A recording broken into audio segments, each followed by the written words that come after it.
So, David, you heard it right there from CNN. More Americans agree that President Trump's policies on deporting illegal migrants is the right thing to do. So why are we seeing so many Democratic lawmakers going down to El Salvador to meet with an accused MS-13 gang member? Because it's bigger, as we discussed yesterday on the Big Money Show, than Abrego Garcia.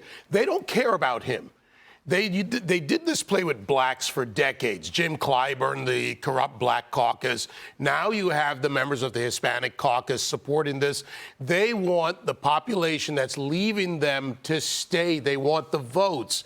And they don't care if anything happens to a Garcia or otherwise. But for all the Democrats, go, please go. James Comer denied the Codell. They sent the letter in. Let them go, use their own money. Cory Booker, all of the virtue signaling. I want the optics of an MS-13 tattooed hand with a United States Senator, Chris Van Hollen, and Cory Booker and all of the other virtue signalers to be the ad that Republicans use when it comes down to safety. Do women and men, do Americans want to be safe, or do you want to be raped, murdered, robbed in whatever way? The Democrats are supporting that, just like many of those Democrats, tacitly or otherwise, support the pro-terrorist protesters on campuses.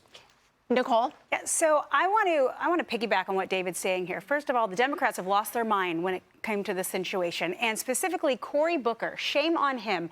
You heard him. So he's now saying he's going to go to El Salvador as well. He's just going to hop on this bandwagon. Spartacus. Yes, but guess what? He is a sitting senator in our state of New Jersey. Do you know what else is happening with New Jersey? Eden Alexander, a 20-year-old, I call him a kid because he's younger than my oldest son, but he is an innocent hostage still kept by Hamas in the tunnels, in the rubble. And Cory Booker, all he has done for him is wear a pin, and during his 25-hour rant, which was for nothing but showboating, it said, you know what, I'm thinking about him.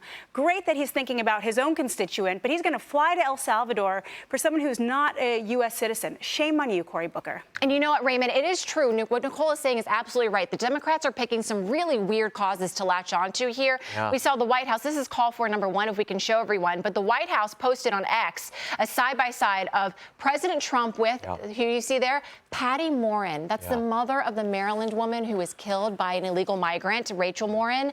And then on the other side of the screen there, you see Maryland Senator Chris Van Hollen with Abrego Garcia. It just makes you scratch your head and say, what are the Democrats doing? Well, apparently they love having conjugal visits with MS-13 members, I guess. But this is a real problem. I mean, with apologies to my friend James Carville, who is, look, he's a brilliant mind. And as Matt Towery said the other night on the Ingram show, they may be doing this, and he may be advocating this. They're not worried about America right now. They're worried about the far left and the energized base, the beaten down base in their own party. And they think this Abrego Garcia character somehow engenders sympathy from the left, and they can raise a lot of money off of it. That might be true, but we'll see. But the larger issue that David raised is the right one.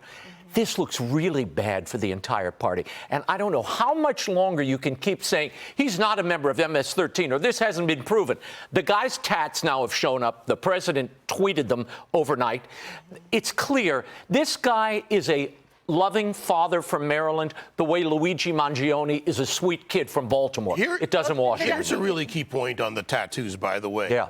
If those tattoos are on his hand and he is not a member of MS-13, he gets killed by MS-13. Right. And when you look at marijuana, the S, the 1 to 3, it's a very clever way in which they do this. You do not. This is a death cult. This is not just your ordinary soldiers from Chicago or gangs. This is someone, and if you have those tattoos and you're not a member, you're a target. Well, can I say one thing, though? What if, though, he was a member back in El Salvador, and when he came to the United States, he was fleeing from them? Like, tattoos are permanent. Well, he did. Now it's safe. Yeah, but part of his argument was he didn't want to go back to El Salvador because he thought a rival gang was going to take him out. I don't know about you all, but I don't worry about rival gangs because I'm not a member of a gang. So this guy's got a real narrative problem.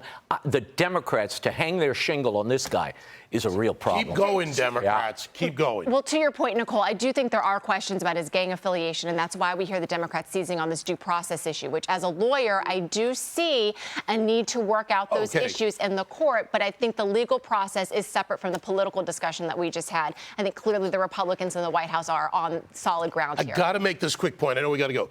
Due process. He was given his due process in 2 immigration courts. Due process. Well, we're going to get to due between process. an American We're going to start citizen and talking a about what's criminal coming up illegal. next at the Supreme Court. We're going to talk about. That's what the whole argument's going to be, is due process. Hey, Sean Hannity here. Hey, click here to subscribe to Fox News YouTube page and catch our hottest interviews and most compelling analysis. You will not get it anywhere else.